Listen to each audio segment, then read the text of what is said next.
no, she's not hurt. She's asleep like the others. Cabell safe! Cabell! Well done, Gordon! Well, they laughed at me for sticking to my gas mask, but thanks to that, I'm here and everyone else is sleeping. I wonder if they'll ever use gas masks again. Sir! What is it? This man's not sleeping. He's dead. Dead and his world dead with him, and a new world beginning. Poor old boss, he and his flags and his folly. And now for the rule of the earth, and a new life for mankind.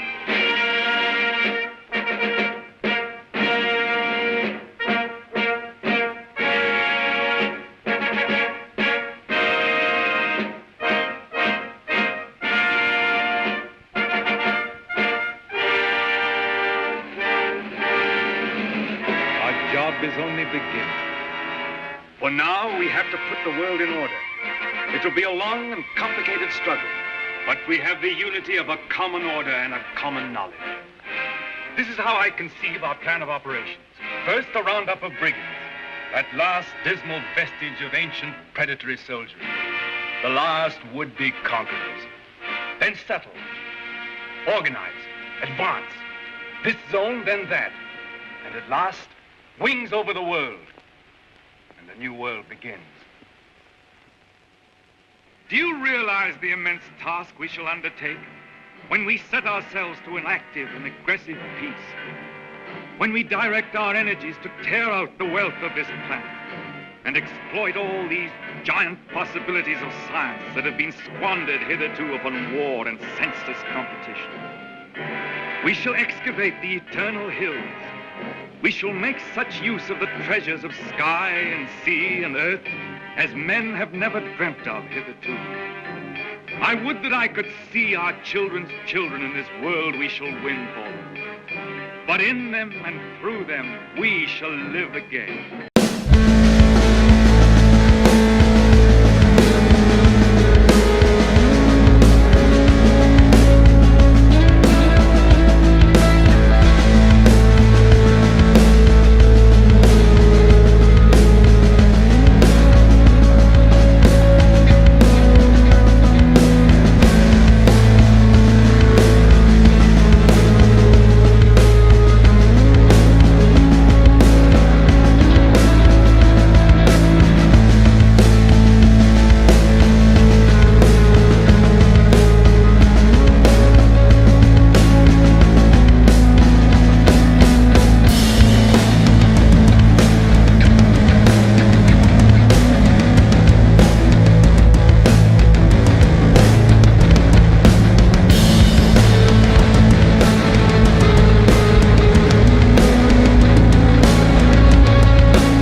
Sergey said, I think the AI moment is one of the most transformative moments any of us have ever seen or will see in our lifetimes.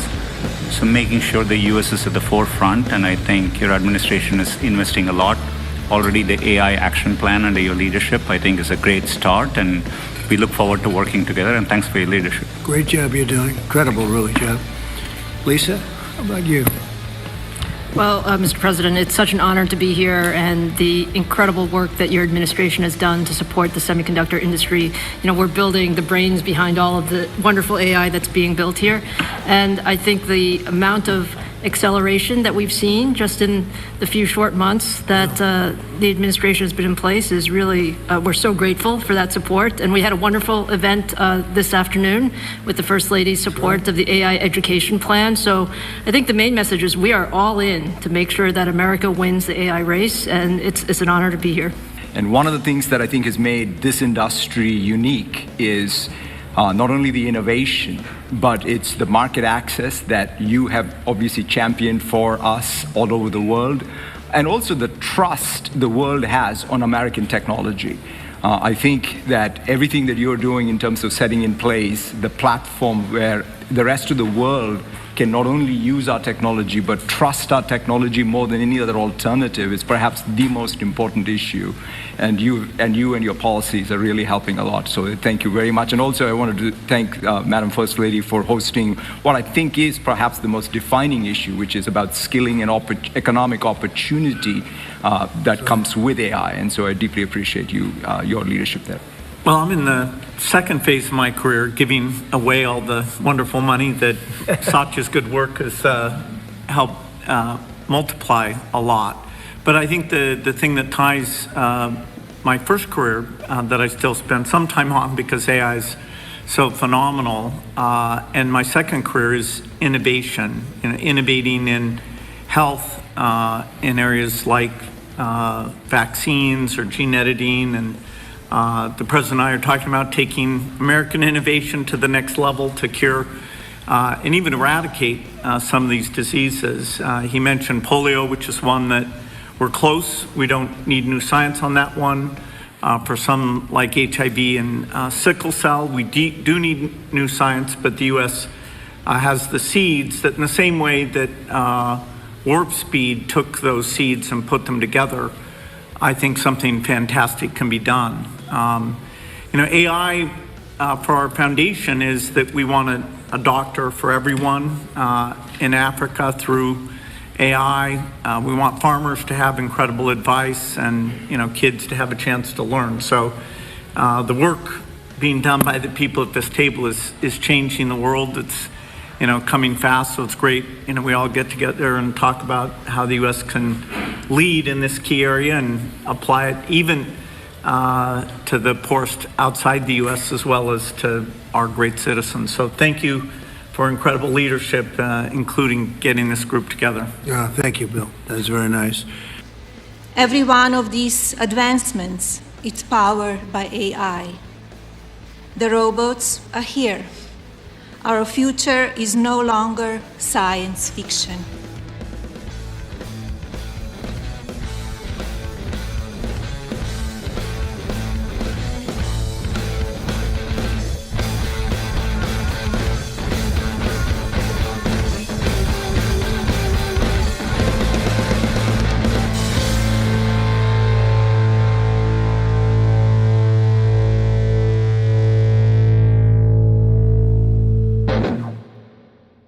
Rowboats.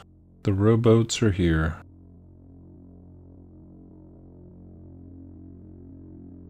How many times do you think you've heard somebody scoffing at the idea of a cabal of men sitting around a boardroom table and planning how they're going to enslave the world? I don't know. I thought this tech meeting at the White House was probably one of the closest things we've ever come to seeing that in real life. I mean, there was the Project Stargate announcement at the beginning of the presidential term. But yeah, I mean, if you had talked to anybody in, say, 2020, after 2021, after the election was supposedly stolen and everyone was all up in arms about that, we had January 6th, and the COVID jabs turned into this big mandate nightmare thanks to Operation Warp Speed. I mean, if you had told any of the Trump faithful 4 or 5 years ago that we'd be back here at the table with Bill Gates, I doubt many people would even believe you. And yet here we are. And that seems like probably an even more pertinent meeting to take note of, especially just with the developments of the last few days and how everyone's emotions and reactions are being, triggered. And, man, it's crazy. Here we are, another 9/11 anniversary has come and gone. And the timing of it all with this latest traumatic event seems rather coincidentally timed. But yeah, anyways, I recently watched, before we get into all that, I watched this movie for the first time recently, Things to Come, based on the book by H.G. Wells, The Shape of Things to Come. I'd never seen it before, but it was pretty interesting, actually, and ties into so much of what's going on in the headlines today in terms of the looming prospect of another world war and the theme of technocracy. And especially for us biblical cosmologists, the propaganda involving space travel and going to the moon. It's all this stuff is in there. But yeah, it's also interesting in terms of famous works of science fiction that oddly predict things that happened in the future. It's got to be one of the most noteworthy of these quasi-prophetic science fiction novels. I mean, everyone knows, H.G. Wells was a Fabian socialist, and after watching this movie and reading about the book, it's hard not to conclude that he was pretty tapped into the movers and shakers of, the social engineers. I mean, this movie, he wrote the book came out in 1933, and then the movie was made 3 years later in 1936. And just a lot of the special effects and that's pretty much the more impressive part of the movie itself. But the writing is just, it doesn't really even have all that much of a plot, but it's more just kind of monologues by these different characters to kind of espouse his beliefs in a one world government. The one thing that they don't include in the movie, though, is the eradication of religion, which I thought was interesting. Apparently they didn't think people were ready to see that on the big screen. And it kind of flopped in the theaters, too. It was not like a big commercial success at the time. But it's a complete propaganda movie. And oddly predicted, the start of World War II.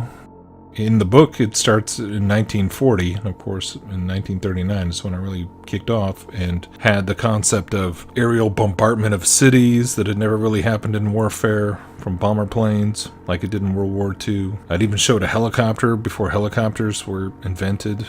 And apparently the Wings of the World organization that this guy John Cabal, that's really his name in the story, Hitler was so impressed. He saw this movie and was so enamored by the Wings of the World organization that he wanted the Luftwaffe to be modeled after them. So it has all these like fascist elements in it, but then it's totally a representation of technocracy taking over after, because in the book, World War II basically goes on for like 30 years on into like the 70s. And so that nobody even remembers what they were fighting for in the first place, and everyone's just the whole world is so destroyed from war, and it's just being run by all these little local warlords.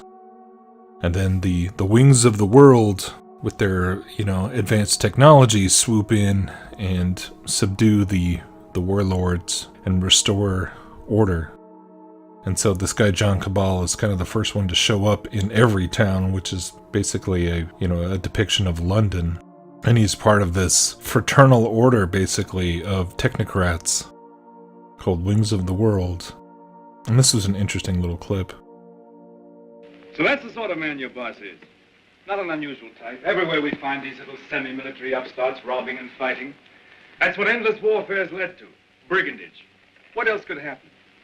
But we, who are all that are left of the old engineers and mechanics, have pledged ourselves to salvage the world. We have the airways, all that's left of them. We have the seas. And we have ideas in common. The brotherhood of efficiency. The Freemasonry of science. We're the last trustees of civilization when everything else has failed. I've been waiting for this. I'm yours to command. Not mine. Not mine. No more bosses. Civilization's to command. Tell him he'll have to come. He won't come on foot. Well, we'll have to carry him. I don't know what'll happen to me, sir, if you don't come. Yeah, the Brotherhood of Efficiency. The Freemasonry of Science. That's what H.G. Wells was envisioning back in the 30s. And so, of course, obviously, certain things didn't play out in the same way as the book because, they faked the moon landings in 1969, whereas in the book, that basically happens at the very end once they get into 2034 or whatever. And that's interesting, too. But, this whole idea of exhausting the world with all the war and the division and their flags and I mean, we see that's been the script that has been ongoing through World War II, where they funded both sides and created all this destruction and bloodshed so that they could come in and do Bretton Woods and create the UN and later the EU. And it's always that create the chaos, and so that you could create, bring the order out of the chaos. And this constant reapplication of that same formula, that same Hegelian dialectic, right? And here we are back on another 9/11 anniversary. And I remember when 9/11 happened, and I remember hearing these infamous words by George W. Bush. Every nation in every region now has a decision to make. Either you are with us or you are with the terrorists.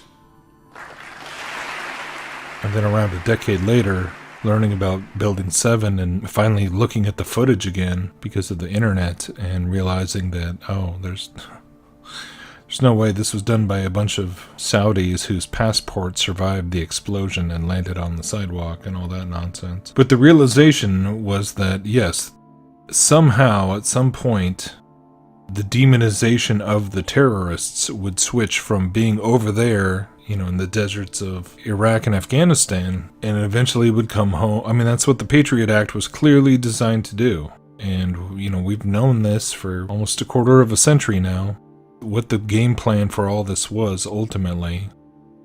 But the question is how are they going to make that transition? How are they going to go from using patriotism to go fight wars, on the other side of the world, to building the police state and then bringing it back, home to the homeland? And here we are in the second term, 45, 47. We have National Guard being deployed in Washington, D.C., and if it was being done by the other side of the political aisle, everybody'd be freaking out. But because it's Trump and because it's in the name of fighting crime, it's so absurd that, everyone's just kind of in a state of ambivalence and cheering it on, and then ICE being deployed in the name of doing raids on immigrants and snatching people off the street. But the crazy thing is that we've now reached a point where at any point along the way, whether it was during the Obama years, I remember Jade Helm and everyone freaking out about Jade Helm. And so it's always like false alarm. However, all the conspiracy theorists are making much ado about nothing. It's that frog in the pot with everything. Remember when it was crazy conspiracy theory that your cell phone was actually tracking your location or listening to you? And now somehow everybody accepts that as just normal. But how are you going to get it? How are you going to get patriotic, conservative, Second Amendment, First Amendment, libertarian type Americans to go along with a surveillance state? How are you going to try and get them on board with this? Well, you use the left-right paradigm, and during the Biden, remember just a few years ago when Biden was the president and he was talking about how white supremacy was the greatest threat to America?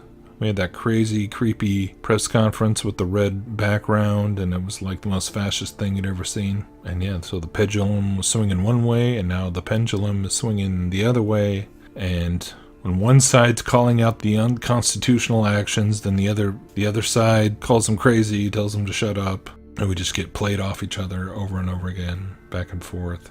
And so, you take those words of George W. Bush about the terrorists, and then you juxtapose it against what was just announced from the White House, and it's pretty staggering to see how far we've come.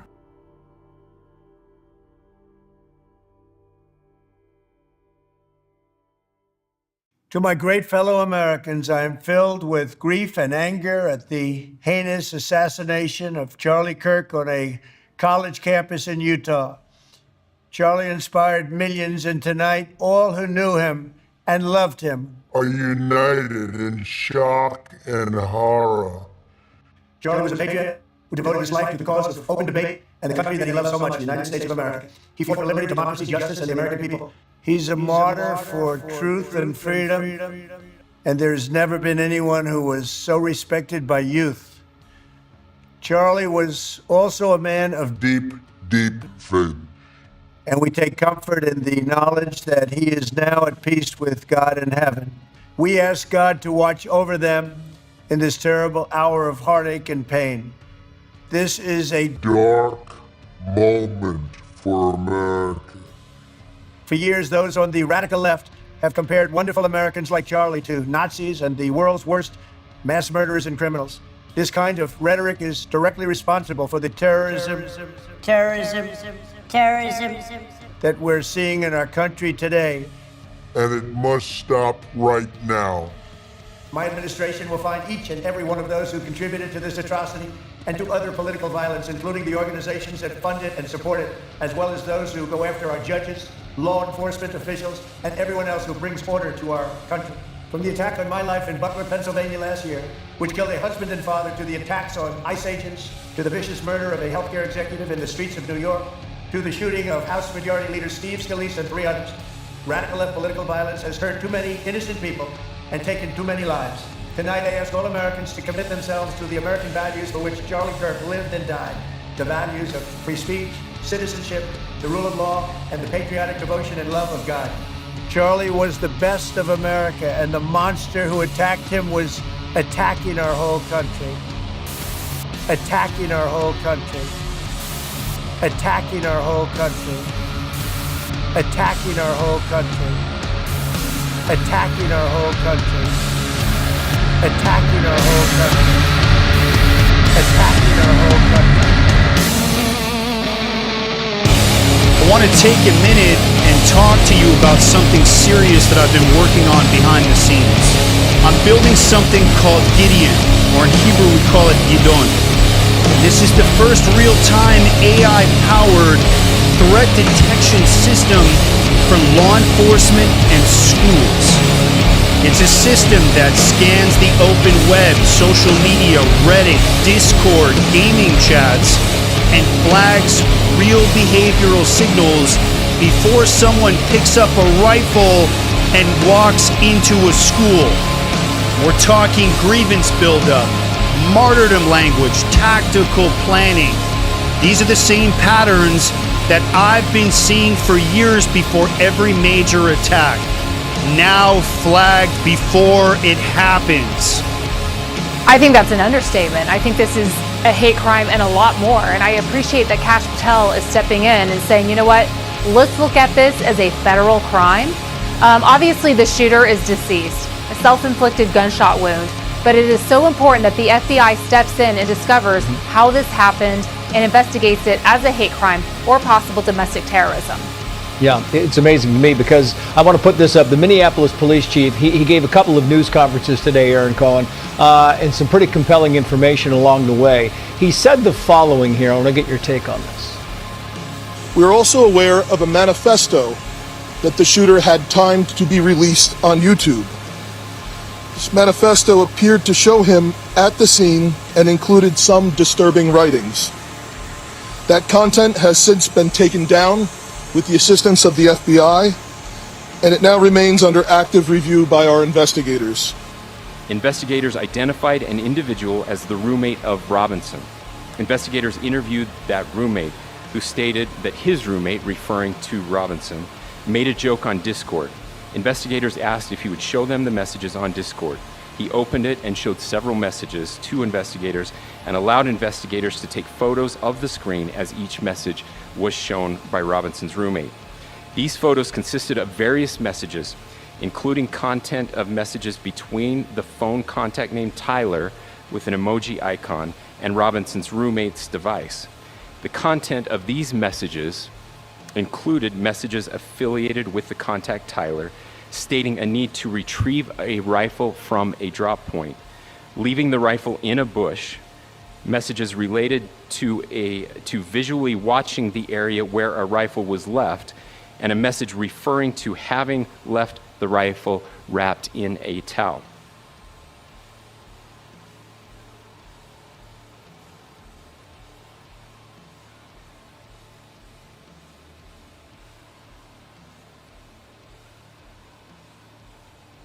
And yeah, so that's, I don't know. It's one of those things where I feel like we're getting more and more into the territory where if you can't see what's happening for yourself, I don't know how anyone's going to be able to convince you of what is happening. And so last night, being the night of the shooting, the Charlie Kirk shooting, I mean, I was poring over this footage and going frame by frame and slow-moing, and I was like, I'm seeing all these anomalies, and I almost put up a short video, just with some music in the background just to kind of put it out there. But then ultimately I came away going, dude, this is already so loaded and controversial that, ultimately squabbling over whether it was an orchestrated hoax or an orchestrated hit is really kind of immaterial at this point. Either way, it's going to be used in the exact same way to the exact same end, and that little speech by Trump already kind of proved the point. Like, we already know how this is being applied in terms of the propaganda,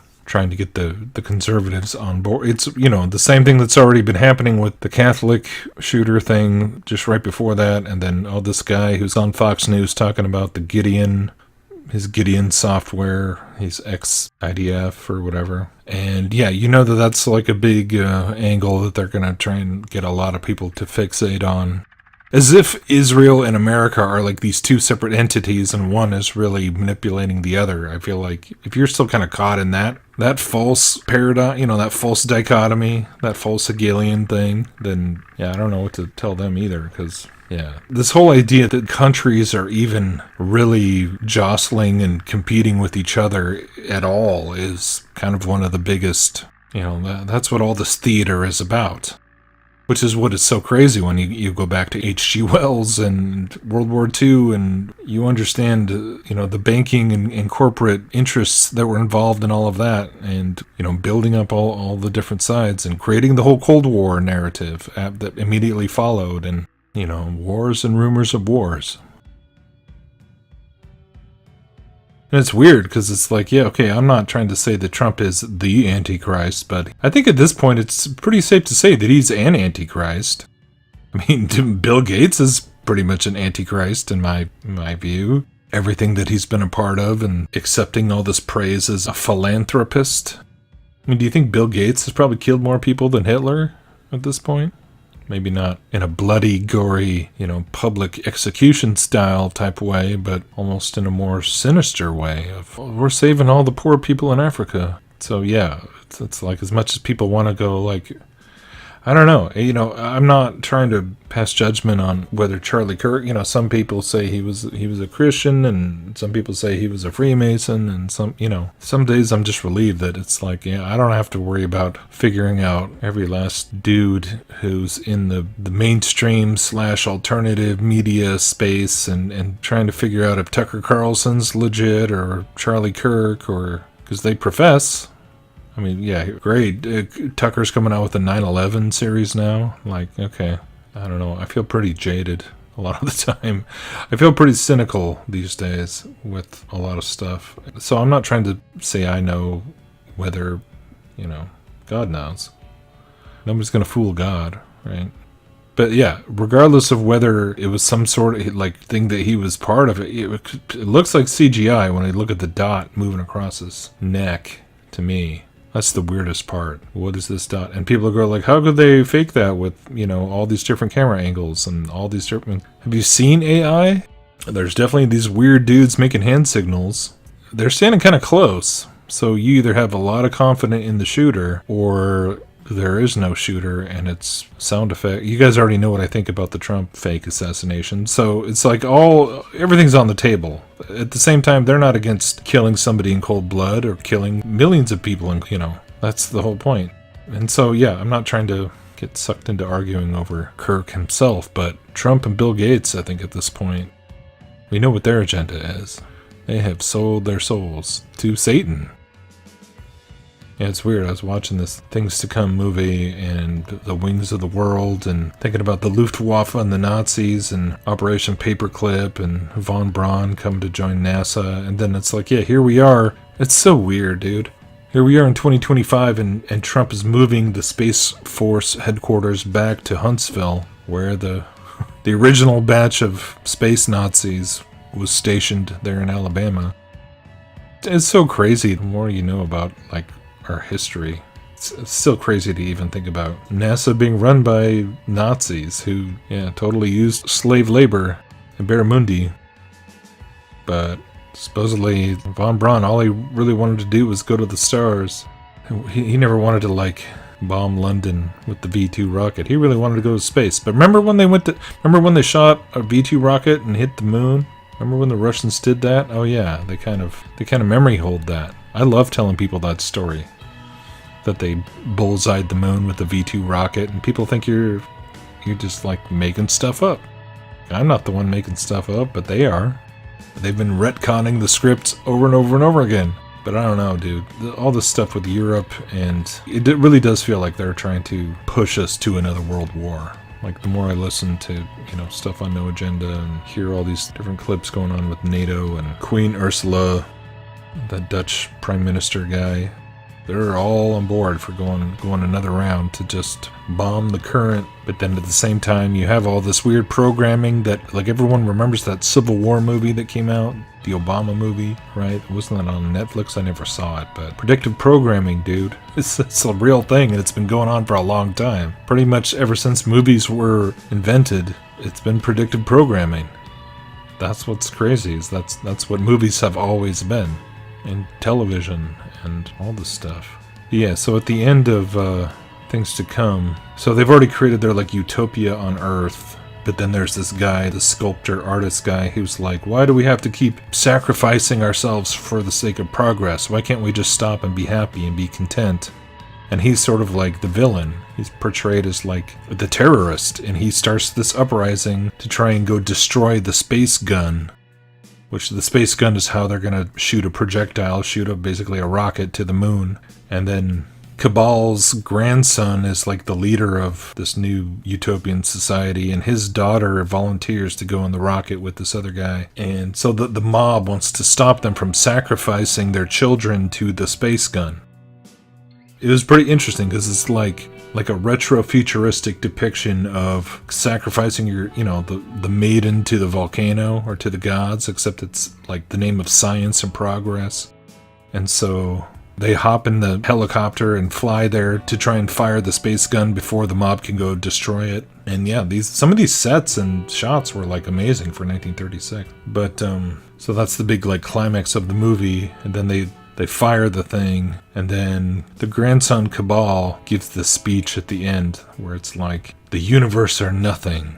And yeah, it's basically like transhumanist propaganda from the 1930s. And it's like, oh yeah, I guess it wasn't just Hitler and the Nazis with their idea of the Übermensch, but it really was like these Fabian socialists and Darwinists and humanists in the free West who were thinking all this stuff up, who were pretty obsessed with this whole idea and dreaming of creating this utopian world without God and without limitation, without ever stopping, where like progress is our religion. That's our destiny. It's like either we achieve mastery over the laws of physics and nature and everything, we just conquer every limitation, or we die as pointless animals. I mean, it's pretty crazy. Like, it reveals that, like, yeah, this is humanism.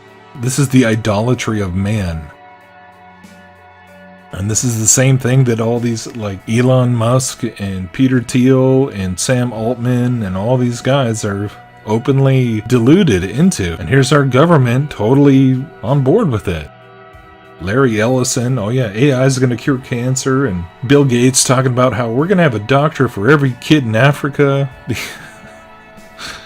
The cabal is real, and it's like right out in the open. It's not a secret. What is going on behind closed doors at this point? Not much. Jared Kushner and Ivanka Trump in the previous administration were big advocates for this effort to create a U.S. government agency called HARPA, which is like this health DARPA. And actually Biden created it, but under different metrics. He said it was about curing cancer and called it ARPA-H. They moved the H to the back. But the architect of HARPA is this guy named Bob Wright, who was a longtime friend of Trump's because he ran NBC Universal, which hosted Trump's The Apprentice show. And so Bob Wright was basically pitching this program, and the biggest advocates again for it were Kushner and Ivanka. And the program, the acronym for it is Safe Homes. And that's kind of a long acronym, so again, I'm not going to remember exactly what it stands for. But I've written about it in the past, and I'm sure if you search for it, you'll be able to find it. But essentially what this program was saying is that it was a way to stop mass shootings in the United States before they happened. And so this was being pitched in 2019, late 2019, when there was a spate of mass shootings in the United States. And essentially this program argued that they could stop mass shootings before they happen if they use an artificial intelligence algorithm to analyze American social media posts and then identify early warning signs of neuropsychiatric violence. And then based on that and data on perhaps the poster's mental health data or any other sort of antecedent could then basically result in court-ordered medical interventions, preventative detention like house arrest, all sorts of things, essentially criminalizing social media posts in the name of stopping crime before it happens.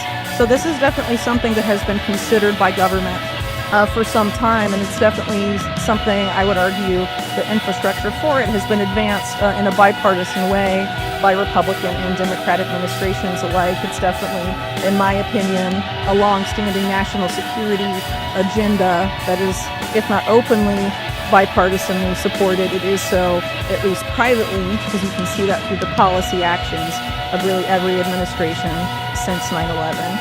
So I think people need to be very aware that the threat for this type of system being implemented more widely does exist because the infrastructure is there, and there have been presidents in the past that have considered pretty disconcerting overreach as far as that's concerned. And every government in the United States or every presidential administration has expanded Palantir's contracting. So now, in the wake of COVID-19, Palantir has all of Americans' health data, basically. They were given that during COVID-19. They were a key partner in Operation Warp Speed, deciding which groups would, receive the vaccine first based on all sorts of metrics. And in doing that, obtained extreme access to Americans' health data. And there's no evidence that they don't share that with intelligence or add that to these profiles that they build on Americans. A lot of the argument for putting AI in charge of, major decision making, whether law enforcement or elsewhere, is that it's innovative, it's cost efficient, it's cheaper, but isn't necessarily better. And I think this is going to be an argument that's going to be important going forward with the so-called Department of Government Efficiency to be headed by Elon Musk and Vivek Ramaswamy. A lot of those guys obviously have a lot of interest in particular AI algorithms and AI companies, some of which they run. Elon Musk in particular was recently funded very heavily by Larry Fink's BlackRock, the low-risk totalitarian government guy. And, if the talking point is, what if the Doge talking point becomes, by increasing efficiency, we're replacing a lot of the human workforce in government with AI. Would that actually functionally treat government in terms of the size and, influence and power that government programs have over people's lives? Or is it just, basically maintaining the same size, but you're reducing the human workforce and subbing them out for an AI? And I think people should definitely carefully consider a lot of the proposals coming forth of there, because a lot of these big Silicon Valley guys, Elon Musk included, his grandfather was actually the but the head of the Canadian branch of Technocracy Inc., which wanted to see the United States merge with Canada and Greenland and become basically a North American technate, and basically have this system of experts and engineers and AI essentially, but this was sort of before AI was invented, but technocrats now argue for AI, that should run society instead of really a democratically elected government, ultimately, that it's better to have society sort of micromanaged by the experts, so to speak. And the undisputed expert on technocracy is Patrick Wood, for anyone that's interested in learning more about that and Technocracy Inc. and how it developed over time. And it's been a very, big interest to sort of these elite clans in the U.S. with a lot of influence, like the Rockefeller family.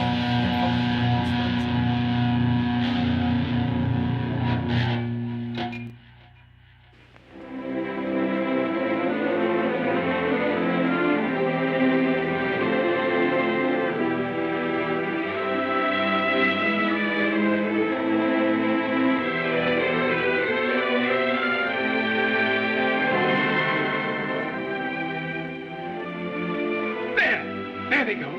That faint gleam of light. I I feel that what we've done is monstrous. What they've done is magnificent. Will they come back? Yes, and go again and again, till the landing is made and the moon is conquered. This is only a beginning. But if they don't come back, my son and your daughter, what of that, Cabal? Then, presently, others will go. Oh, God, is there never to be any age of happiness? Is there never to be any rest? Rest enough for the individual man. Too much and too soon, and we call it death. But for man, no rest and no ending. He must go on, conquest beyond conquest. First, this little planet and its winds and waves, and then all the laws of mind and matter that restrain him. Then the planets about him, and at last, out across immensity to the stars. And when he has conquered all the deeps of space and all the mysteries of time, still he will be beginning. But we're such little creatures. Poor humanity is so fragile, so weak. Little animals. Little animals. And if we're no more than animals, we must snatch each little scrap of happiness and live and suffer and pass, mattering no more than all the other animals do or have done. It is this or that. All the universe or nothingness. Which shall it be, husband? Which shall it be?